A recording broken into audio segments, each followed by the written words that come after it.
Bonjour à toutes et à tous et bienvenue dans ce nouveau tutoriel pour apprendre à scripter sur Tabletop Simulator. Aujourd'hui on va faire un cours sur une fonction particulière qui s'appelle cast, qui est dans la classe physics et en fait elle sert à détecter des objets n'importe où sans créer de zone au préalable. Donc en fait dans les cours précédents on a vu qu'on pouvait créer des zones, et c'est ce qu'on voit dans beaucoup de modules, des zones prédessinées dans lesquelles on va effectuer du code, détecter des objets. Avec PhysicCast, il n'y a pas besoin de ça. Je vous montre un exemple, on va regarder cette fonction en premier. Là par exemple j'ai pioché, vous voyez, une carte dans ce paquet-là, en créant une zone temporaire, qu'on voit apparaître ici. Et donc ça n'a rien à voir avec ces zones-là, hein. Donc si je le refais, ça va continuer de marcher. Donc c'est ça PhysicCast. Ça sert notamment également à faire des compteurs. Donc ici, je vous en ai fait un. Donc là, je vous ai mis en évidence la création de zones, mais en temps normal, on ne voit pas cette zone-là. Et en fait, quand on y met des ressources, ça va les compter. C'est une détection toutes les X secondes ou toutes les X fractions de secondes de la ressource en question et qui permet de faire un petit compteur de ressources. Donc on va voir ça aujourd'hui. Avant de commencer, je vous rappelle comme d'habitude que tout le contenu des cours est contenu dans le fichier RAR qui est en lien dans la description de la vidéo. Et donc le cours d'aujourd'hui, que vous avez trouvé dans le cours de script, c'est le cours numéro 12. Ça peut changer au cours du temps, mais le cours d'aujourd'hui sera dans ces cours de script ici. Et vous pourrez les copier-coller sur la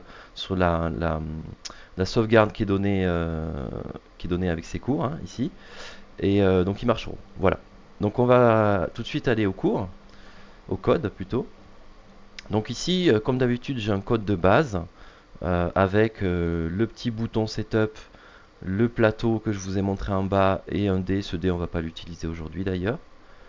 Voilà. Une fonction qui active les boutons. Euh, et, et donc ce bouton pour piocher une carte. Et cette fonction-là qu'on va voir en deuxième lieu pour activer le comptage automatique des ressources. Donc la première chose qu'on va faire, c'est regarder la fonction cast, à quoi elle ressemble. Donc, maintenant qu'on a vu à quoi elle ressemblait physiquement sur le jeu. Mais en fait, la classe physique, on avait vu la classe object, on en a vu d'autres brièvement.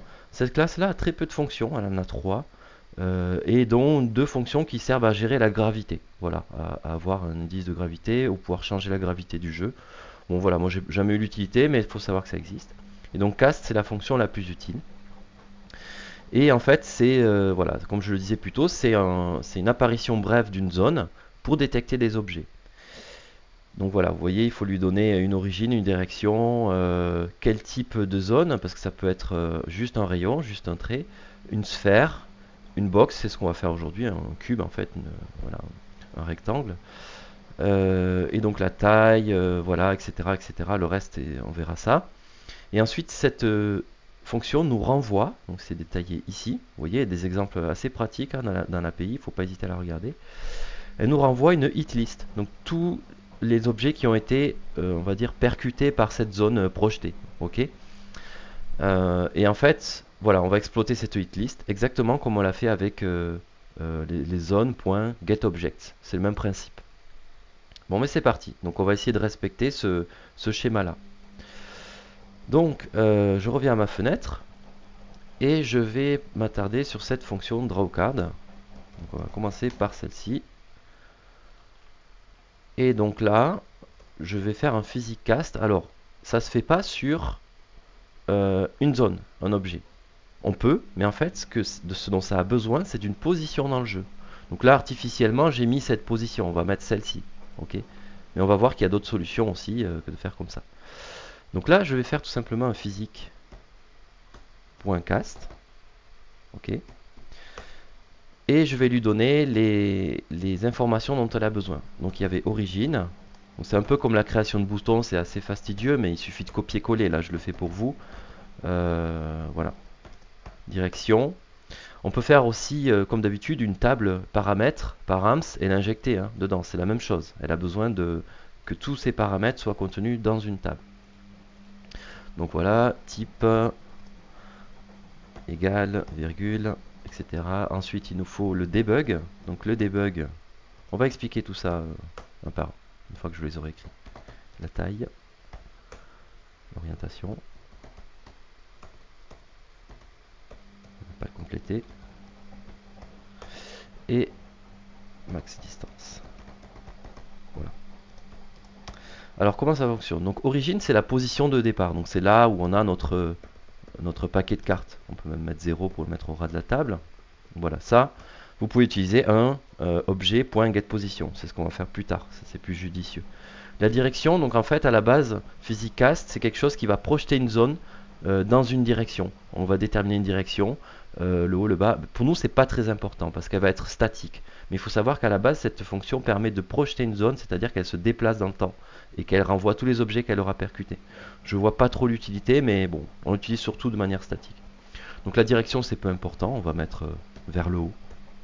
0, 1, 0. Et le type, donc le type, il y a 3 types, je vais les copier ici, on le voit, c'est dans l'API, hein, c'est écrit dans l'API. 1 c'est un rayon, 2 c'est la sphère, 3 c'est la box, donc nous c'est un petit carré qu'on veut. Voilà. Debug égale true, donc c'est ce qui permet de faire apparaître la zone quand on la... Mince, j'ai exécuté. Quand on l'exécute. La taille, donc ça c'est la taille de la zone en question, donc on va lui dire 4, donc cube de 4 de côté. Et l'orientation, ça, pour nous, on s'en fiche. Et la max distance, c'est la distance maximale à laquelle la zone est projetée.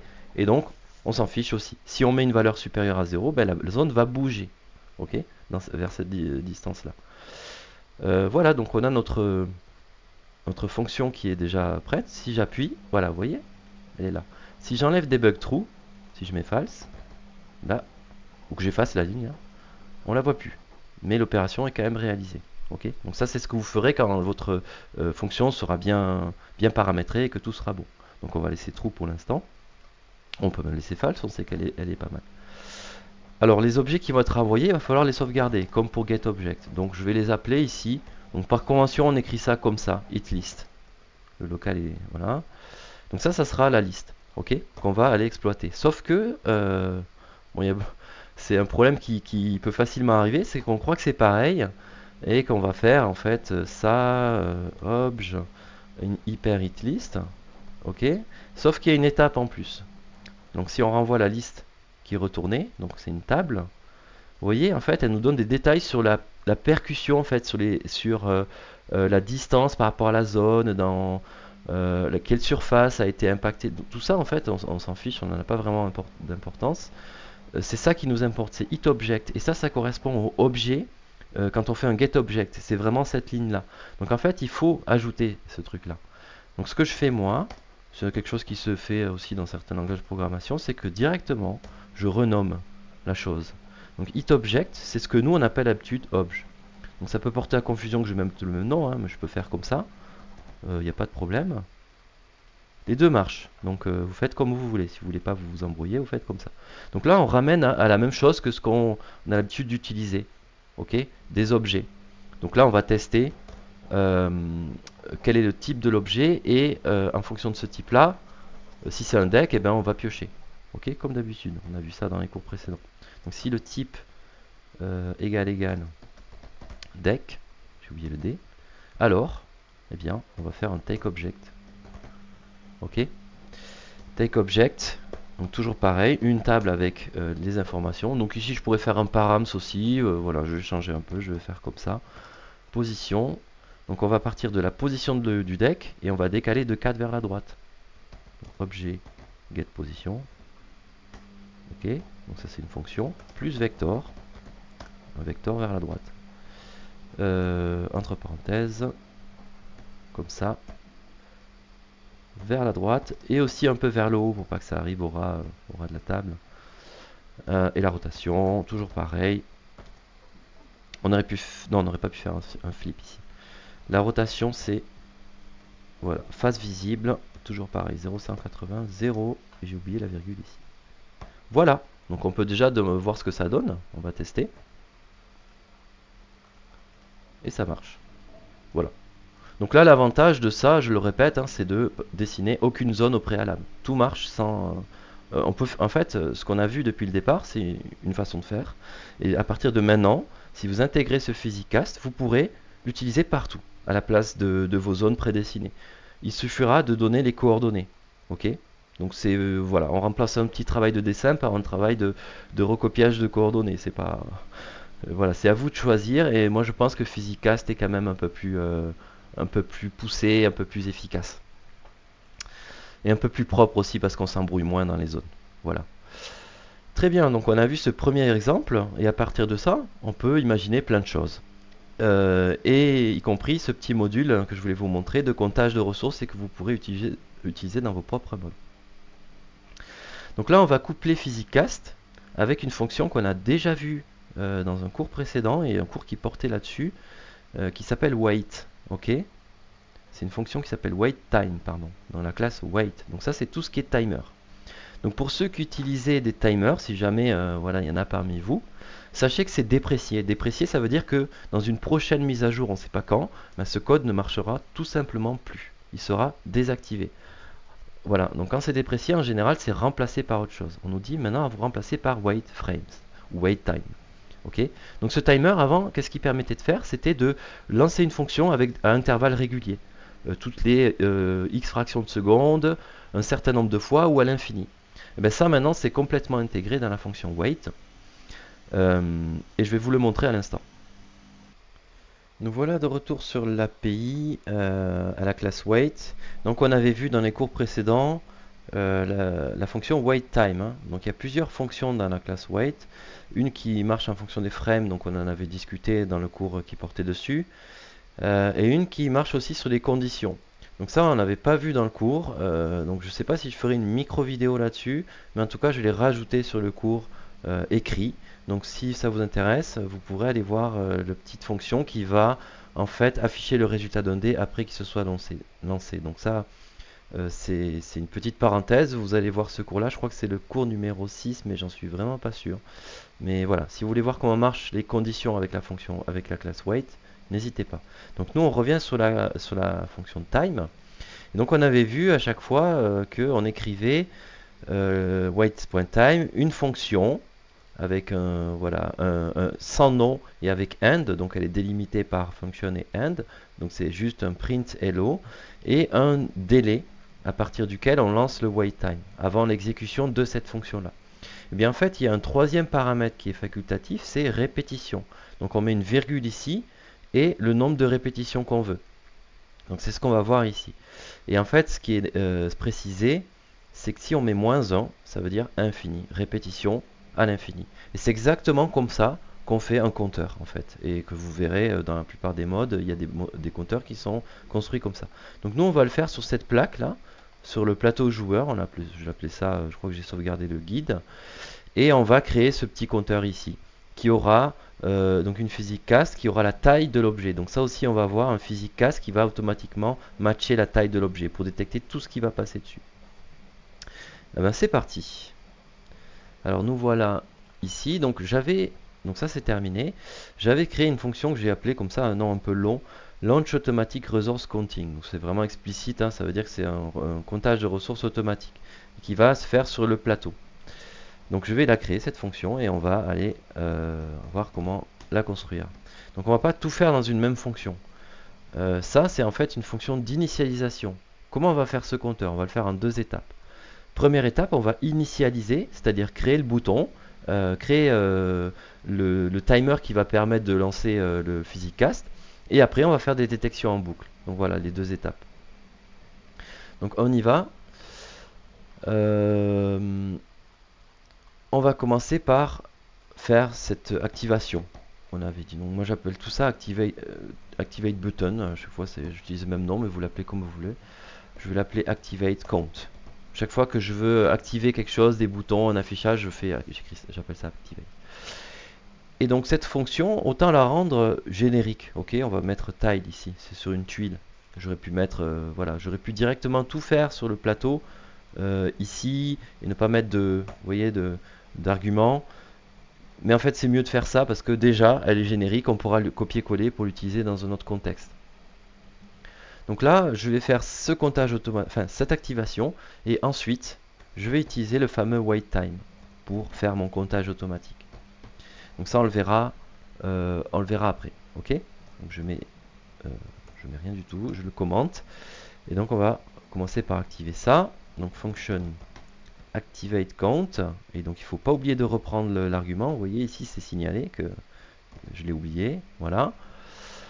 Et puis je vais vous copier-coller le bouton, ça sera voilà, plus pratique. Donc ici, c'est un bouton d'affichage, hein, on a déjà vu ça. Donc ici, il fait do nothing, donc il faut créer la fonction do nothing, une fonction qui ne fait rien comme son nom l'indique.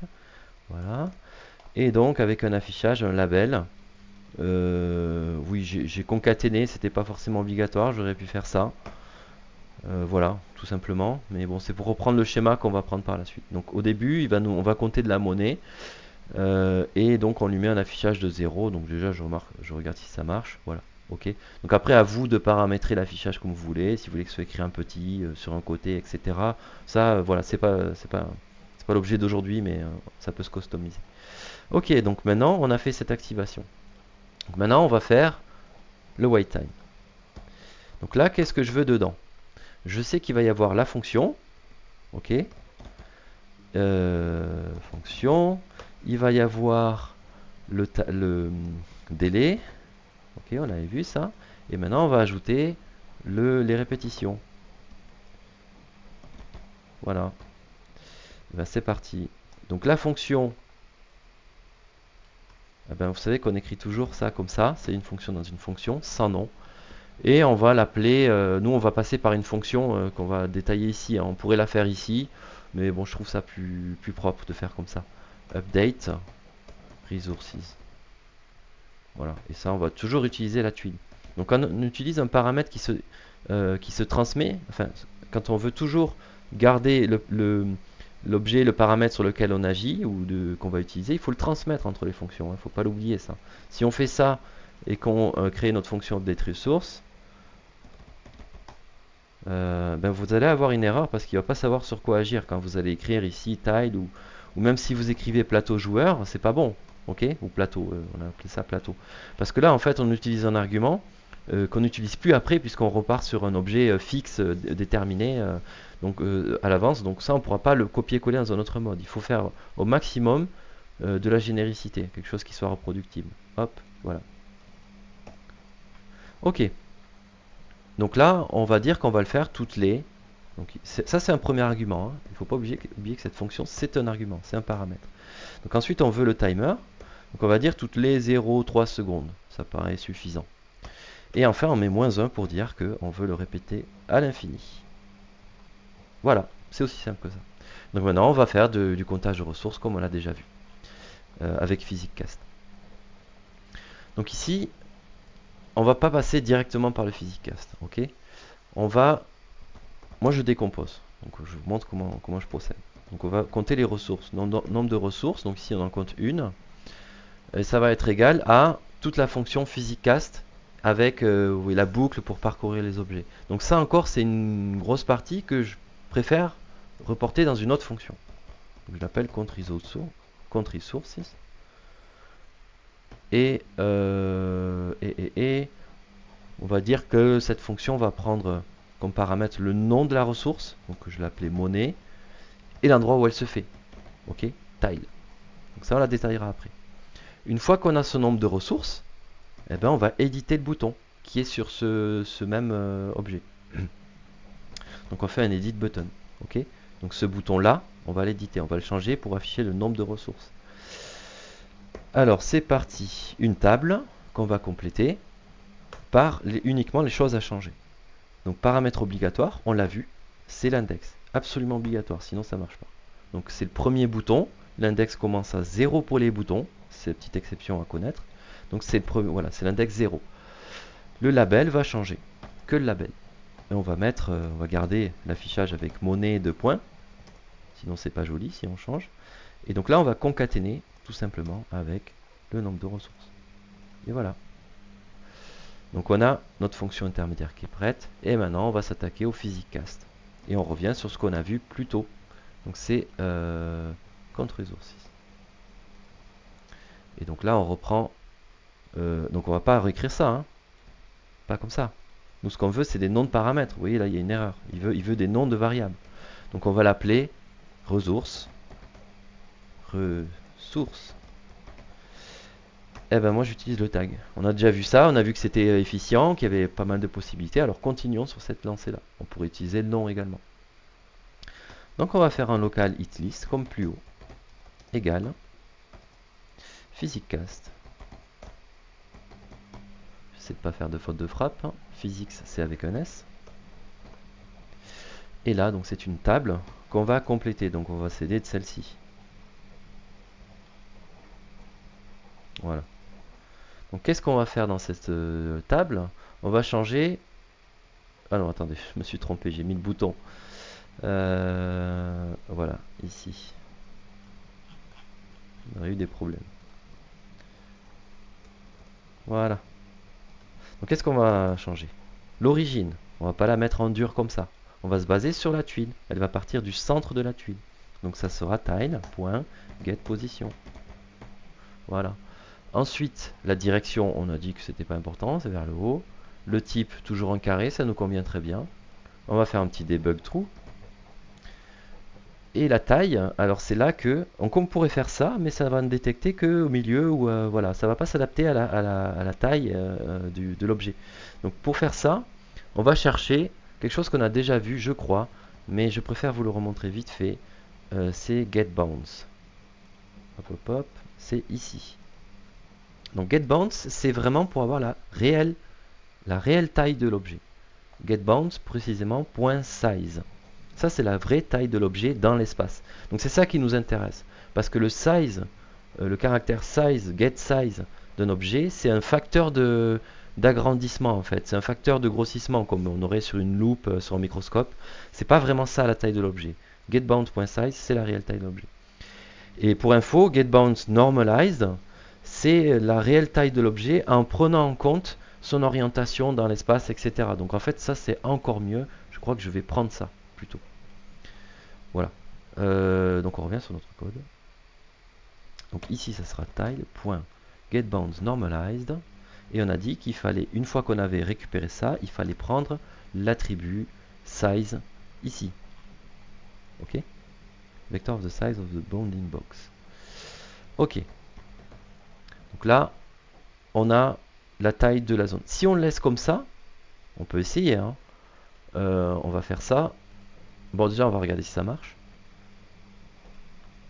Eh bien, il y a un problème. Mais quand même, ça a l'air de marcher à peu près. Alors, qu'est-ce qu'il me dit? 92. Oui, ça n'arrête pas de tourner en boucle parce que j'ai mis toutes les 0,3 secondes. Hein. Tile Edit Button. Attempt to concatenate. Ok. Donc, il y a un problème avec la concaténation. Eh ben oui.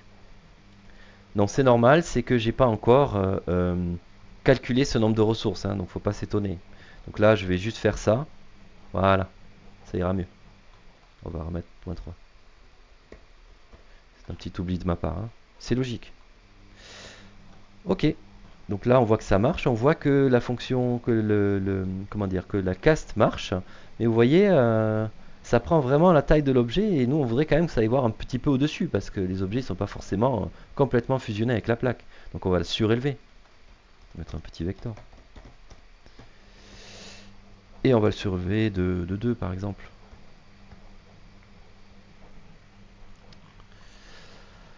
Voilà, donc l'orientation, ben, on va prendre la même que celle de la tuile. Bon, je pense que ça changera rien hein, si je mets 0. Mais bon, voilà, c'est par précaution. Get rotation. Voilà, et max distance 0, et on va regarder ce que ça donne. Donc c'est déjà pas mal ça, vous voyez. Donc là, ça détecte bien tout ce qu'il y a au-dessus, et ben notre PhysicsCast est prêt. C'est pas compliqué. Donc ensuite, on va prendre cette liste et on va faire la même boucle que tout à l'heure. Donc on va parcourir tout ce qu'il y a dans la boucle. On peut oublier l'index, hein, comme on peut l'oublier ici. Donc je l'avais déjà fait. Donc ici, ce sera des objects ou des objets. Je vais refaire comme tout à l'heure. Hein, je vais nommer ça object et renommer en obj. Donc object local point hit object. Donc chaque objet qui est touché. Donc on va le rappeler, le renommer obj. Voilà. Et ensuite, on va s'attaquer au tag. Donc si objet hashtag, on cherche le tag, celui-ci. S'il a ce tag, alors le nombre de ressources, il faut auparavant l'initialiser. Donc c'est celui-là, il faut l'initialiser. Donc on peut faire ça, c'est mieux de faire égal 0, comme ça définit directement que c'est un chiffre. Donc on lui dit nb ressources égale nb ressources plus 1. Et on retourne, donc ça il ne faut pas l'oublier parce que si je compte, il ne va rien se passer. Hein. Ok, on veut le renvoyer, ok, parce que là on l'a sauvegardé. Donc ici je le renvoie, return, number ressources. Donc à chaque fois, toutes les 0,3 secondes, on va faire une mise à jour des ressources. On va faire un count resource avec le physicast qui va nous donner le nombre de ressources qu'il y a sur la plaque, sur la tuile. Avec ce nombre de ressources là, on va éditer le bouton pour afficher le nouveau montant. Et ben c'est parti, on lance notre fonction. Donc là il affiche 0. Et donc ici j'ai au préalable tagué ces objets hein, avec monnaie, même ceux-là. Donc il y a bien le tag monnaie. Et ben si on les rajoute, hop, ça nous les compte. Voilà, c'est aussi simple que ça, vous avez un compteur de ressources. Donc juste à noter que dans l'API, il est indiqué que c'est assez coûteux ça en termes de calcul. Alors, une physicast comme ça, c'est rien du tout. Mais si, imaginons que vous en mettez 30 en parallèle avec une fréquence extrêmement élevée, là, ça va vraiment poser problème, ça va vous faire trop de calculs dans votre ordre. Donc en fait, il y a deux camps. Il y a deux façons de faire des compteurs de ressources. Soit vous faites le physicast qui marche très bien, en plus il s'adapte complètement à l'objet. Soit vous passez par ce qu'on a vu plus tôt avec les fonctions événements, c'est-à-dire l'entrée et sortie dans une zone. Ok, l'entrée et sortie dans une zone, quand un objet rentre, hop, on met à jour les ressources, quand un objet sort, hop, on met à jour les ressources. C'est un peu le même principe. Ok, l'avantage avec entrée-sortie d'une zone, c'est que c'est instantané. C'est vraiment à l'entrée de la zone, vous avez la modification du compteur. Alors que physicast, c'est chaque fois qu'il va lancer la fonction. Donc là, honnêtement, bon, si je vais vite, vous voyez que ça ne met pas forcément super bien à jour. Mais honnêtement, si vous mettez 0,3, 0,2 secondes, ça va absolument rien changer. Hein. Je vous conseille de passer par physicast. Si vous voulez voir un autre exemple, eh bien, dans les objets du module, je vous ai fait une petite plaque de comptage automatique. Et je l'ai également mis sur le workshop. Ok, donc ça marche avec le nom ou avec, je crois que ça marche. Ah non, il faut que je vous mette la dernière version, je le ferai, qui marche aussi bien avec les tags que le nom. En fait, je vous dis une bêtise, elle marche avec le tag. Si je mets white, hop, voilà. Donc ça, c'est une fonction, c'est un outil qui marche avec l'entrée-sortie dans une zone. Ok, donc là, c'est comptage instantané, vous voyez. C'est un peu différent. Et donc cet outil, il est pratique parce que voilà, vous pouvez utiliser le nom, le GM note, le tag, pas la description, je crois, mais j'ai fait en sorte que ça soit hyper flexible. Vous utilisez ce que vous voulez. Donc le seul moyen le seul chose à paramétrer, c'est d'aller ici dans le scripting editor. On est un peu obligé de faire ça, mais c'est pas grand chose.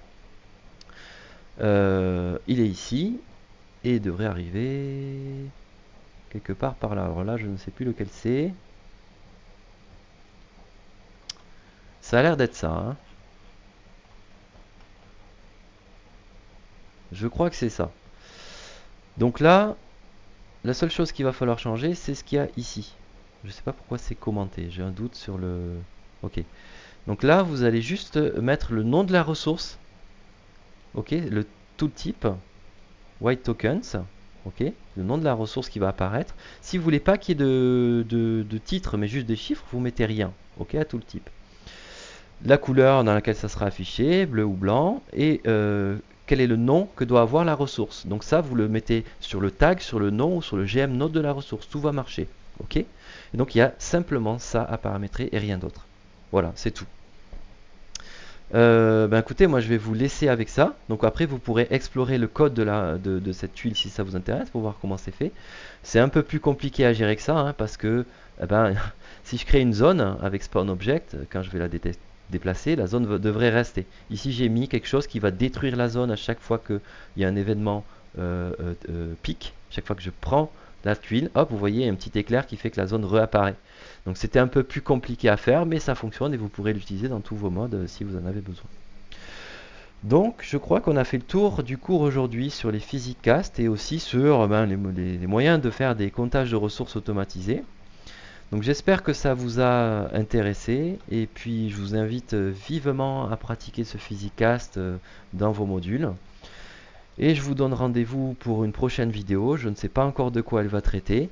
Je vais sûrement faire des vidéos d'application.